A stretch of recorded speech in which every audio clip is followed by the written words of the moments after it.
Hi book friends, this is Kat. Welcome back to my channel.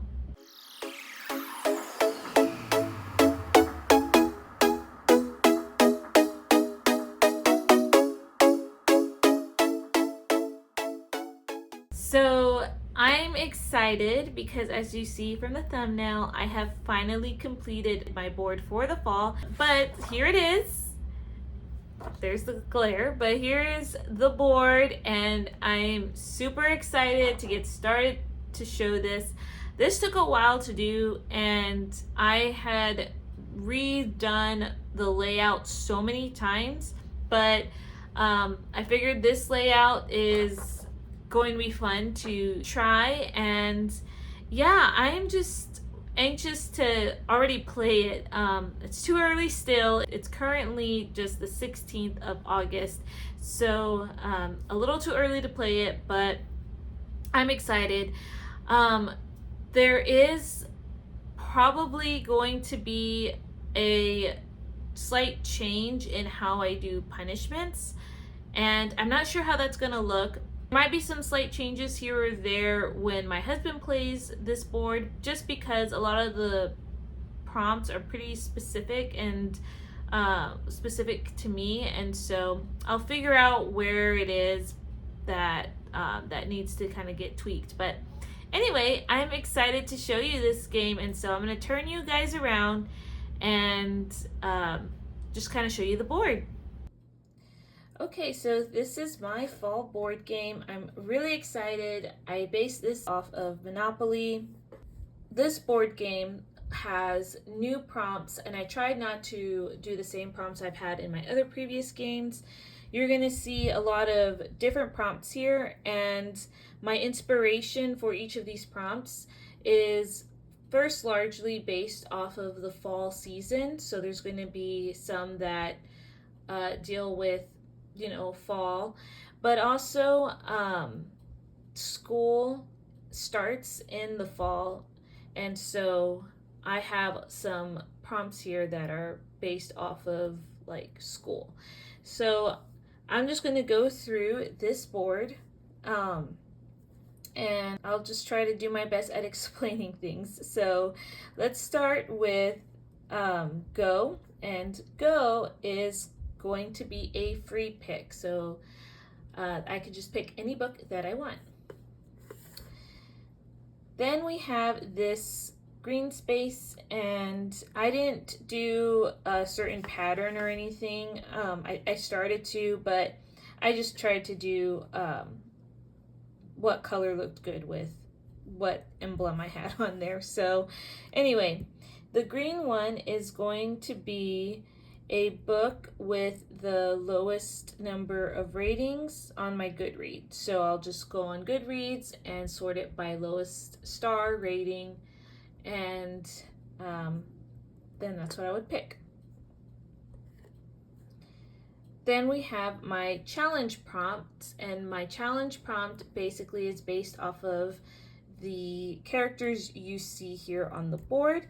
And so I have there the couples versus the villains. And so the couples on this board are going to be Anna and Kristoff, and the villain is going to be Hans. Cinderella and Prince Charming, and the villain is going to be the evil stepmother. And I have a separate one for the evil stepsisters. Then we have Jane and Tarzan, and the villain is going to be Clayton. And then we have Pocahontas and John Smith, and the villain is going to be General Ratcliffe. So how I do this square is when I land on it, I have to pick two separate books. It doesn't matter what they are. I just get an option to pick whatever I want. And so after I pick those two books, then I do a spinner wheel, and if I land on any of the couples, that is a non-reading prompt, and so there's a prompt that corresponds with each couple. If I happen to land on a villain, then the villain has their own prompt in which I will have to choose between those two books. So that one's always fun to do. Okay, so now we have an A to Z on here, and this is by author. And so I will do a random letter generator, and it would be either the author's first or last name. Okay, so here we have footprints, and this is for like your science class, you're studying animals. That's the thought that I had. And this one was English class, by the way. So my thought about English class. But this one is a animal in the title or an animal on the cover. So that's what I would have to find when I land on this square. This right here is going to be a spouse pick. Okay, so this one, this is supposed to be a retelling, so it could be biblical, historical, fairy tale. And again, this, I was thinking like English class, sometimes you read some retellings, so that's why I have that there. This is my 20 and 24, so I have a list of books that I want to read for this year, and if I land on it, I get to choose from that list. Then right here, this one's called School Starts, and so I will put up a random generator of subjects, and so whatever I land on, let's say if I landed on science, then I could pick a book that has plants on the cover, or the character is a biologist. So anything that I interpret with that subject. Over here, it says my shortest book on my TBR, so I will go on my Goodreads and list it by my shortest book. I was inspired by the math subject. So this icon right here is Goodreads scroll or Instagram scroll. So any book on my TBR that I find as I'm scrolling through Goodreads or Instagram, I will pick that book, the first one that I see.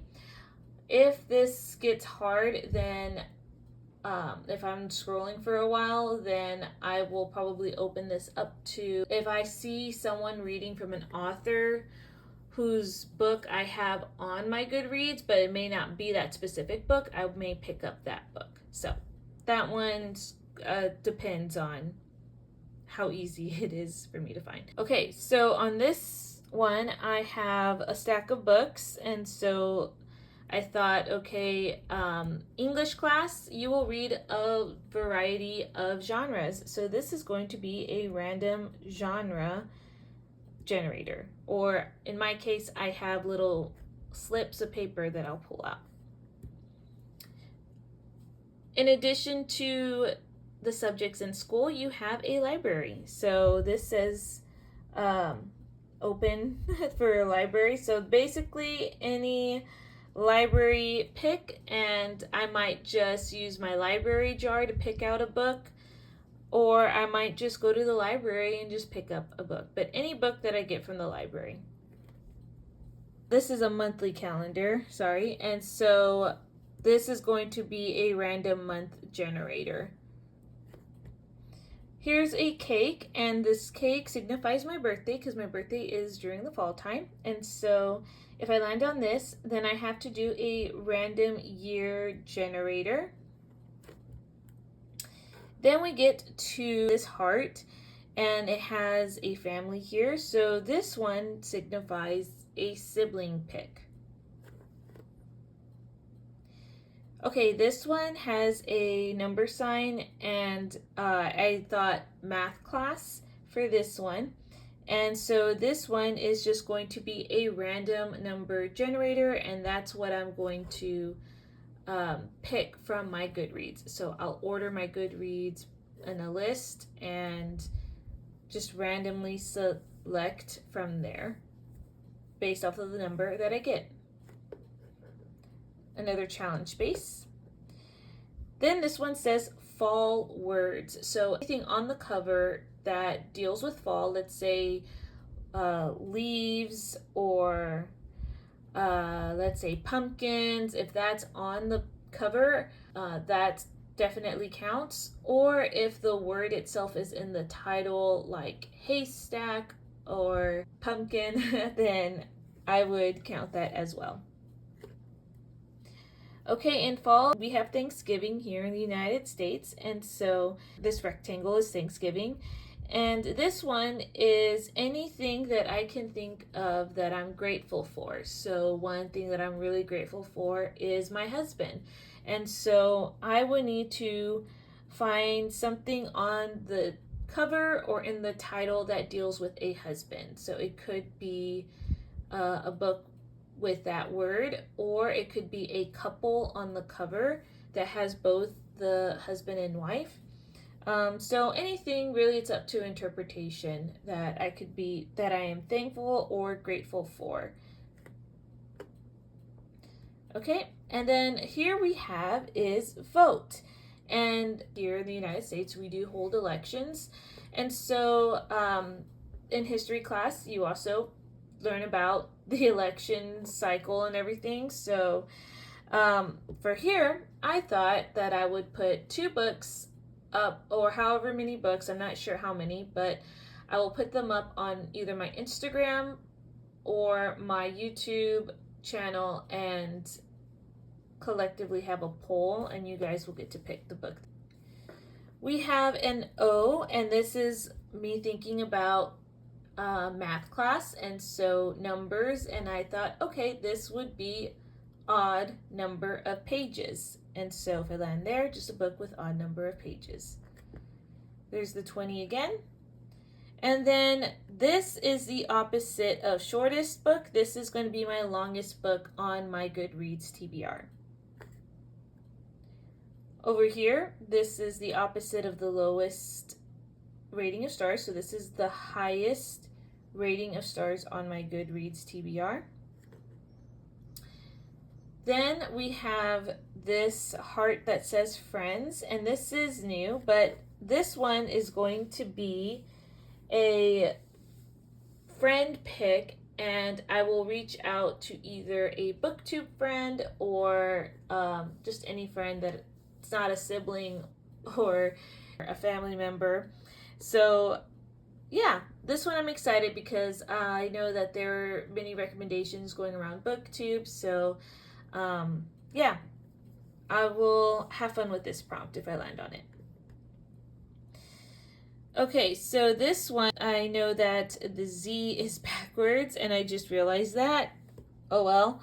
But this is the A to Z random letter generator, and this time that says title. Okay, this one says double up, and double up basically means that if I happen to land on this, I can now use any 2 prompts to double up on. So for instance, after I finish my turn, I can use any of the prompts to double up on. So let's say that I have a book that was an odd number of pages that also was one of my 20 and 24 books. Then I can double up on that, and I can take a book off in that way. So we'll see how that plays out. Or let's say I don't want to take a book out, but during the month I didn't finish my TBR, then I could double up in that way. So this doesn't go into effect unless I choose for it to go into effect, if that makes sense. Okay, so right here says buy now, and essentially I get to buy whatever book I want and read it that month. This one is Harvest Fest. So I thought, okay, fall is probably the biggest time churches do harvest festivals. And so for this one, I thought it would be fun to play another person's TBR game, whether I recreate a version of it for myself or I ask the person if they can play a couple of rounds for me. So potentially I could get a whole stack of books with this prompt. So yeah. This one is a jar, and basically this is my TBR jar, and these are just books that I currently own. Well, I have some books that are neglected that would want to get picked. So this is a good way to pick from my physical TBR. Okay, so right here I have a picture of a map, and this is scavenger hunt. I know that there is a booktube like scavenger hunt thing going around. Like, I know a couple of YouTubers have done this where they would like look at their own books and they follow the prompts and then they ultimately pick a new read. So that could be the prompt. Like, I could use that prompt, or I might make up some kind of challenge and post it, and then you guys will get to basically determine the scavenger hunt. I don't know. I have an idea about it, and if it sounds confusing, it's because I haven't really thought this all the way through, but that's kind of left up to an interpretation. But the idea is to create like this scavenger hunt in order to pick my books, or use a scavenger hunt out there to do it. So this says fall, and basically I just need to find the letters F-A-L-L on the cover. And I'm going to try to do it just in the title, but if I can't, then I will open it up to even the author's name. Okay, another challenge space, and then we hit this one. And this is fine arts basically in your class, and so that's what I teach. I teach music, and so I had to put a prompt here dealing with the fine arts. But essentially, if I land on this, I have to find a book that deals with music or the arts. This one, I don't know if you can see it as well because of the coloring, but this is a football, and so most schools have a football team. And for this one, I decided to go with matches my outfit, because usually you would wear your school colors at the football game. And so, yeah, another 20 and 24. And then this is fall plants. And I'm thinking, again, in science class too, you could study plants. And basically just finding a book with plants on the cover or in the title. Okay, so there we have a giant E for even number of pages. And then finally we end with these leaves, and this is fall colors. And I love fall colors, so I decided to make this prompt a beautiful cover, whatever cover I find beautiful. Okay, so that is the end of my explanation of the board. I understand that there might be some hiccups here or there, but I can tweak it along the way. But yeah, let me know what you think, if you enjoy the different layouts, or if there's a current layout that you kind of wish I would stick with. I would like to know either way. And I have completed all my boards, and so if you have a favorite board, let me know. I hope you're having a great rest of your day, and I will see you guys in another video. Bye.